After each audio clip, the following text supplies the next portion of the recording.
Hello, viewers. Greetings. Today, in the third episode of Harvesting Happiness, I'll be talking to you about motivation. All of us need motivation to move on in life in the midst of usual chores, punishing deadlines, compelling schedules. We need motivation to get on with our tasks. Because without motivation, the moods dry up, the energy saps, enthusiasm wanes. It becomes difficult without a continuous supply of these elements to be able to complete our tasks. But what is motivation? To put it pithily, it is a force or a feeling that keeps you at the top of your mood. How do you recognize and get this motivation? Let me share three keys to motivation. I limit the toolkit to self-motivation because motivating others will involve some elements of leadership which will fall under leadership skills, which is my next episode. When you get up in the morning, you should jump out of bed mentally in joy. You say, "Hurrah! It is another day for celebration." Celebrating life, exploring things, and so on. Thank God, if you are a believer, for giving you another day in life. Remember sayings like, "Yesterday has not been worse, and today could not be better." Happiness is a state of mind conditioned by psychological and material needs, etc. You are what you think you are. Also, to be happy and celebrate life and acknowledge grace and goodwill, etc., you need humility, which comes from true knowledge.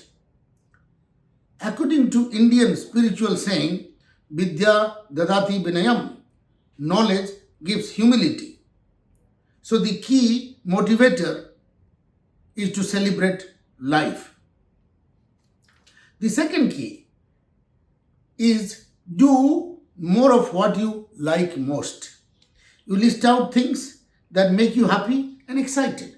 For instance, in a day, you do several things: study, play, eat your meals, talk to friends, pray, meditate, connect with your dearest pal or partner, go to the gym, stroll in the park, and so on and so forth. Out of this whole gamut of activities, there must be one act that gives you maximum joy. And think of that and do it more and more. That will keep you motivated. There are things you do which gives you negative feelings, yet you do them for various reasons. Try to avoid them unless you must do them. If they are unavoidable, do them mechanically without attaching any emotion. There are people who give you negative vibes and negative energy. So skip being with them. Never mix with them like a fly in the ointment. Conversely, there are people who give positive energy and inspiration. Mingle more with such people. Another exercise is you should be able to read your mind, feel your heart, and assess the state of their happiness.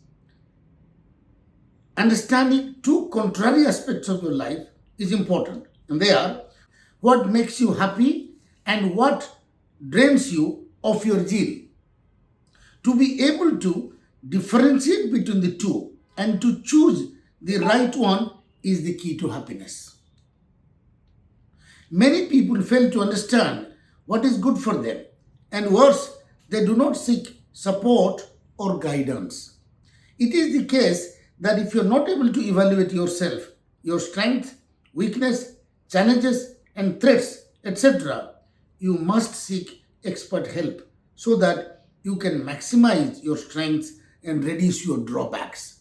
The third key to motivation, viewers, is staying focused on the big prize.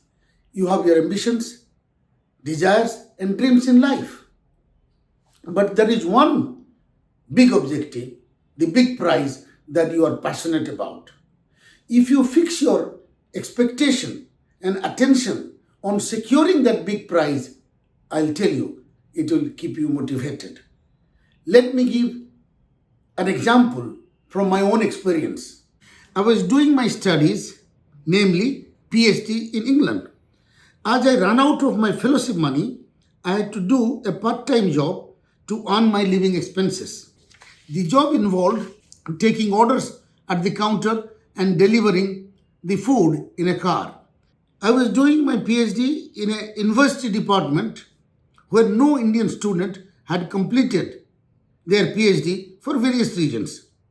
Therefore, for me to complete mine was to be first ever. While driving around the city to deliver the order, I was feeling gutted, asking myself, is this what I've come to England for? But the image of holding my certificate and wearing the gown at the convocation and flying back to India with my PhD kept me excited. I'll tell you, I forgot the drudgery of delivering food at late night in fog and snow as I kept thinking about the big prize, that is my doctorate. I knew that such menial jobs will pass as I get my PhD, and I did secure that big dream. In parenthesis, many people face similar situations where they have to go through the grind to secure their objectives. But the key is to keep yourself motivated, or else you will give up midway. Remember Peter Drucker, this management guru, said profoundly, winners are not quitters, and quitters are never the winners. The Indian spiritual advice is similar. If you are not experiencing pain, you will not get the blessing of the God. Kast ke bina Krishna nahi milta. Even in Bible, it says, if you are not being persecuted, you are not a good Christian. So pain and suffering are a part of the game, and put it in proper perspective. Ironically, they also become your motivators. So viewers, I hope this little toolkit will help you stay motivated, keep your energy levels up, keep your enthusiasm at the top so that you get on with your life with passion, emotion, hope, and energy. I will come to you again with another episode on leadership, how leadership helps us in moving ahead in life. Thank you for listening. Cheers.